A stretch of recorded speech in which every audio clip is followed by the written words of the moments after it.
to McCART IFL TV, proudly sponsored by Everlast, and I've got to say I'm delighted to be joined by Liam Smith. Liam, it's 8:20. We're both late to this interview, but you're having a game of football tonight, man. How did it go? Did you win? Yeah, I was just 8-aside between the lads training for the team I played for on the weekend. It was a good game. Good sweat on. Do you have, obviously, a big fight coming up against Jessie Vargas. When do you have to stop playing? I know you play football quite a lot with the guys, but obviously slide tackles, dirty pitches, ankles can go over. I mean, when do you have to cut that in the head and stop playing football? You know what?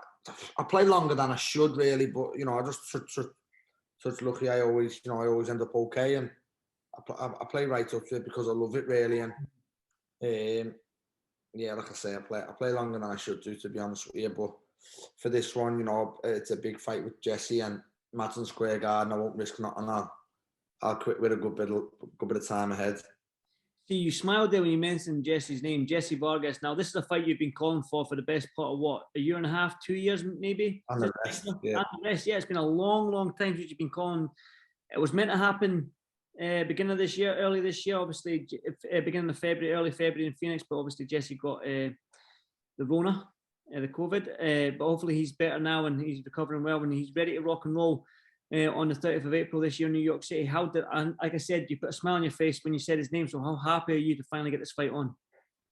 Yeah, look, I said last time, I was happy being linked with Jessie, as in, I didn't know, Jessie was never on my radar. Eddie mentioned Jessie to me and it's stuck with me since, and I've wanted that fight since. You know, I'm being realistic, we were never getting a world title fight from the minute I called him out, so that was my point of it. It was a good fight on paper, and you know, I can see some people now saying, you know, it's too long, we've waited too long for it to happen. But yeah, I said before the first pullout, I'm glad it was on because it started like, you know, mentioning the name Vargas now, it pisses me off, to be honest with you. I'm like, I'm at that mode with Jessie now. He's, you know, he's not a bad lad, and he's, you know, he seems a good fella, but just the point we're at now where it's dragged on and now he's pulled out of one fight, and I'm proper wanting to, you know, do a proper job on him. I wanted to do a job on him anyway, you know what I mean? But now I've got, I don't know, a little bit of needle for some reason.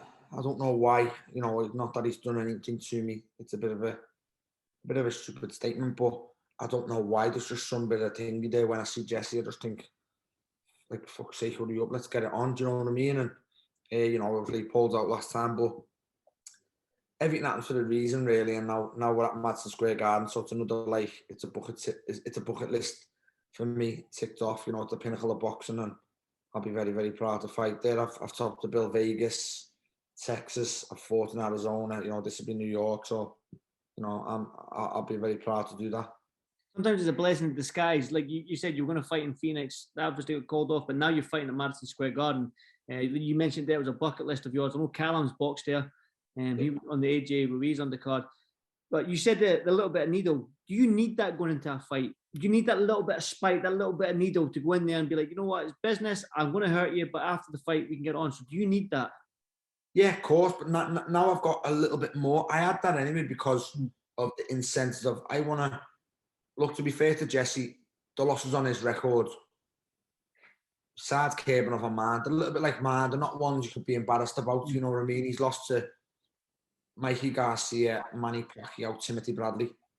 They're three probably Hall of Famers. Yeah. I want to add my name to that, but also I want to add my name to that. I want to stop Jessie. And I'm not, you know, I said it all. You've interviewed me long enough now. I'm not going to sit here and tell you a lie. I said it all along in the Fowler build-up. I predicted I'd stop him. I can't sit and tell you the lie when you ask me how I feel it'll go. So I'm not going to lie to you now and say I want to just get a win against Jessie. I want to beat Jessie, add my name to them people, but I want to be the first to stop Jessie. And that you know, that was the incentive, the fire I had. But now got that little bit more now where I think, right, if you're fucking getting it now, do you know what I mean? You've made me wait 2 years for this fight, and you pulled out February. I was a week away from flying. I was going quite early because this was the first time I had everything sorted. I had a little bit of visa problems, not problems, you know, for Mungie. Yeah, I got stitched up, like, as in, you know, the USMC had hold me passport till the Tuesday of fight week. I never got there till Tuesday of fight week against Munguia. Canelo, I never got there till the Sunday, you know, like 5-6 days before the biggest fight in my life. And this time my visa was all sorted, and I thought, you know what, I'm going there, Andy, I'm going there with a bit of time to spare. I'll finish my camp there, and I'll have no excuses. And you know, I was ready to fly basically a week later, and Jessie pulled out. So that's what's given me that little bit of needle towards him now. But you know, I'm happy. I'm happy. I've seen clips now saying he's going to stop me. I've seen another one today saying after the knock Liam Smith out, I want the winner of Khan Brook. Jessie's saying so. It's good to see Jessie's got that little bit of fire back in him, and he's opening his mouth, because I thought he'd lost it. I thought he's got his eye on politics, and I thought he wanted to go that route, and I didn't think he wanted to box again. But you know, he seems to have a little bit of fire in his belly again. So let's hope he sticks to it this time. That might be down to you, because you've been calling him out long enough, and I've seen an interview with him as well, saying that Liam Smith has been calling me out for long enough, so I'm going to have to go in there and shut him up. That was the don't quote me on that. I'm paraphrasing here. No, he did, because he even messaged me the same thing, and you know, I said, like, you know, don't. You keep saying it, do it. You know what I mean? You keep saying, careful what you wish for. Okay, I'm wishing it. Come and, like, I have to start saying, be careful what you wish for. Okay, I'm wishing it. Come and do it. And then, like, you know, he'll be sorry you mentioned me. I'll shut him up. Okay, come and shut me up. If you shut me up, fine. You know, you beat me. I'm surely going to shut up after it. So come and do it. You know what I mean? So that. But the point being, it was never ever like.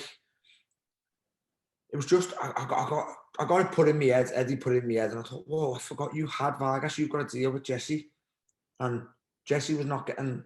You know, if Jessie can go and get a better fight than me, go and do it. When we were very close to fighting, he got a better fight. He got the Mikey Garcia fight. So good on him. I never opened my mouth about that. I was rightly so. I'd done the exact same thing. But you've sat on the sidelines now for 2 years and not done nothing. So that was you know, my point being, this fight should have happened now, but like I said before, it's happening in Madison Square Garden. So, you know, in one breath, I thank him for doing what he's done, because I've got my chance at Madison Square Garden on a historic bill with Katie Taylor and Amanda Serrano. I want to talk about, you mentioned that he's been sitting on the sideline for 2 years. I was at that Mikey Garcia fight back in February 2020. It'll be over 2 years that he's fought when he gets in the ring with you. You're the fresher fighter. You've had 2 fights in 2021. Obviously that controversial loss out in Russia. Then you'd had that fight with your fellow Scouser and Anthony Fowler. Can we read too much into that? Can we look at that and be like, well, Liam Smith is the fresher fighter. He's been fighting on the regular. Jessie might have that ring rust. Can we read too much into that? You can, but at the level we're at, I don't think it will play a big factor. I feel it'll play a factor, as in you're gonna get a better Liam Smith. All I've asked for my whole career. You looked at when I signed with Eddie, all I've asked for is momentum. Someone beats me, they beat me. But, like, you know, my first fight with Eddie, I remember saying after the Sam Eglinton fight, give me another fight and then give me anyone at the end of the year and I'll take it. If they beat me, no qualms about it. And look, I fully stand by what I said. The only thing that beat me on the night against Jaime Munguia was momentum. He fought 4 times in the space of about 10 months. I had 1 fight in 11 months now. You know, I had a bit of bad luck pulling out the Saddam Ali fight, which he stepped in and won. But at that time, look, Jaime Munguia, I respect him and I like him. I'm a fan. But I feel he's getting better and better. But at that time, on that night, I was a better fighter than him. And I'll stand by that. And I just think momentum beat me. But now I'm getting a bit of momentum. And, you know, the little bit of setback to April, it will stall that. But if I fight Jessie in April, I'll still had 3 fights in the 12-month period. So I'm happy with that. I feel at Jessie's level, he's been a 2-weight world champion. I don't think the inactivity will play a huge factor from his point. People said the same with me and Fowler. People said he was the best fighter, he was the this, he was the that. And you can't read too much into that, because I said all along, experience is key. You can't buy it, and you know, I proved it, and I think Jessie's got bundles of experience, probably more than me. So you mentioned that as you look at your records and stuff. You're both 30+ fights into your pro career. You're both in your 30s. I mean, you know how to play the game now. Do you know what I mean? So I'm pretty sure that Jessie will show up no matter if it has been 2 years out of the ring. I'm pretty sure he's training hard. He's going to show up because he's talking a good game now. You're talking a good game now. And no fighter wants to, I mean, I don't know how you feel right now, Liam, but could this be your last fight if you lose against Jessie Vargas? Of course, I've said for a long time. Now, depends on like on what type of loss, or probably my next loss will be my last. I lost to Anthony Fowler, I was finished. If I lose to Fowler, a domestic fight, I was never going to be able to champion again. I feel if I lose to Jessie, I'm highly unlikely to get a shot, or I'm very unlikely to go and be a world champion again if I'm losing to Jessie Vargas. So, yeah, of course, there's no, you're not wrong in saying that, and you're not wrong in people thinking that. Obviously, we're both over 30 now, and a loss is a big. I see someone said it on my ring walk to Farley. There's not many roads back if you lose that fight, and I'll probably put the same down to Jessie. Obviously, on paper, losing to Jessie, I'm losing to a 2-weight world champion. If that was the case, it's nothing to be embarrassed about. But I have to look at the bigger picture. If I lose to Jessie now, I'm not gonna, challenge for a world title again. So, I'm not staying in the sport long when I don't have to. I've been world champion, I've been British champion, I've had a good career, I've had the big night. So if I lost to Jessie, I probably would have to sit and think, nah, I'm done. But that's not going to happen. Yeah, no, I'm glad you added that in there. I mean, right now, for you to be a world champion, you need to beat Jessie Vargas. And then when you look at it's 154, I'm guessing that you're hoping to campaign that again. You look at the champions there, and CHARLO and CASTANO, they're fighting again for all the belts. You are human. You're a human being. So I know fighters say that I don't look that past that fight. I don't look that past fighter. But have you ever spoke with your brothers, Callum, Paul, and Swifty? Have you ever thought down and like, you know what? If I beat Jessie and one of them, CHARLO or CASTANO, become undisputed, have you thought about becoming undisputed at 154 and get a crack at all them belts? I'm a realist in boxing with the point I've just made out. So if I don't beat Jessie, I'm being realistic. I'm very, very unlikely I'll get a shot at a world title. But the way boxing will play out, and you've got to look at the 154s, they're fighting again. Castano, I was close to fighting the last time. I've got a good relationship with Castano. I've also still got a good WBO ranking. Now, we're yet to see what me and Jessie's going to be.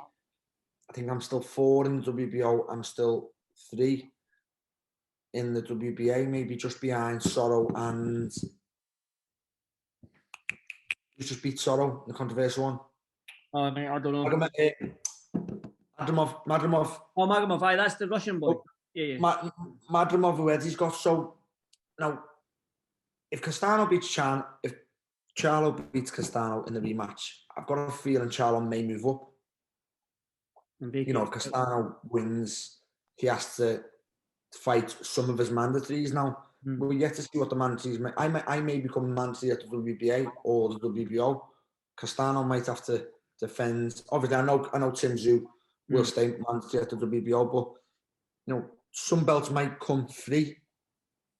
They might become vacant, or you might touch lucky and get a shot at all 4. And obviously, I've had conversations with my own manager. I beat Jessie. I'm in a very, very good position again. This is the second fight I've done with Eddie, and hopefully, we can sit down and do another deal once I beat Jessie. But I beat Jessie Vargas. I'm in a very, very good position again. I said that Madrimov's Russian. He's Uzbekistan. Israel Madrimov. Madrimov, yeah. Yeah, just to correct myself there. Who wins that fight then? CHARLO, Castano's for you?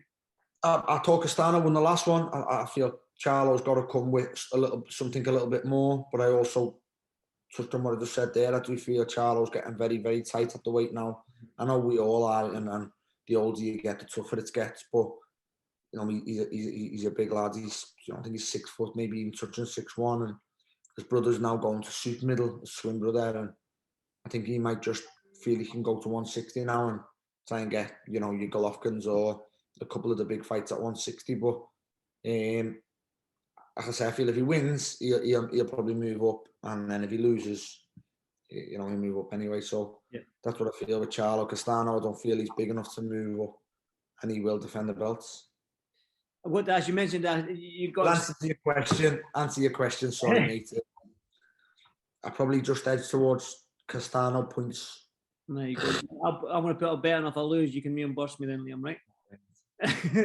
Listen, couple more, mate. You're fighting on Madison Square Garden, in a historic fight between Katie Taylor and Serrano. I mean, it's going to be a historic night out in New York. You're fighting on the card. Like you said, it's a blessing in disguise that maybe the fight got cancelled for you to get the opportunity in New York. But talk to me about how massive this is, not just for women's boxing, for boxing itself, for these two to finally get it on, to find out who is the pound for pound best. Yeah, it's huge. You know, the two unbelievable fighters. You know, Serrano, what she's done, you know, going through the weights and winning as many world titles as she's won, going through the sports, and you know, she's a star in herself. Katie Taylor is just a one-off. What she's done for women's boxing. Every woman in boxing now kind of especially Britain, you know, a mention, never mind a thank you. You know, if not a thank you, they owe a mention to Katie Taylor, whatever they go on to do in sport, and the young ones coming through. She's been, she just broke down barriers for all the women to push through now. And look at the money these two are going to be getting. They're just upping money now for the rest of the women coming through, and you know, to see them two headline at Madison Square Garden is going to be special for boxing, and it's different. It's not even just women's boxing, you know, just for boxing alone. I'm pretty sure they're going to name. I could be wrong, but I bet money they sold that out. There's a big, you know, Irish contingent in there. Serrano's from there, Puerto Rican also. I feel just the historic, you know, feeling around it will sell it out alone, and you know, to be on a card with them too. You know, I'll thank them also, and obviously Eddie and Jake Paul if he had a say in it. But I'll you know, I'm privileged and honoured to be on a card at Madison Square Garden. I know I've kept you long enough, mate, but I do want to get your thoughts on Jake Paul then, if since you're going to be in the same arena. And what's your thoughts on Jake Paul and what he's doing? I had a conversation the other day, honestly, and I said it since I seen contracts and what he was doing, and I thought, no, why? It's fucking brilliant what he's doing. I'd love to be in negotiations with him, and I think like the Tommy Fury one, you know, maybe you're getting wrong on the figures, but it was like an example. Okay, I'll give you $1 million.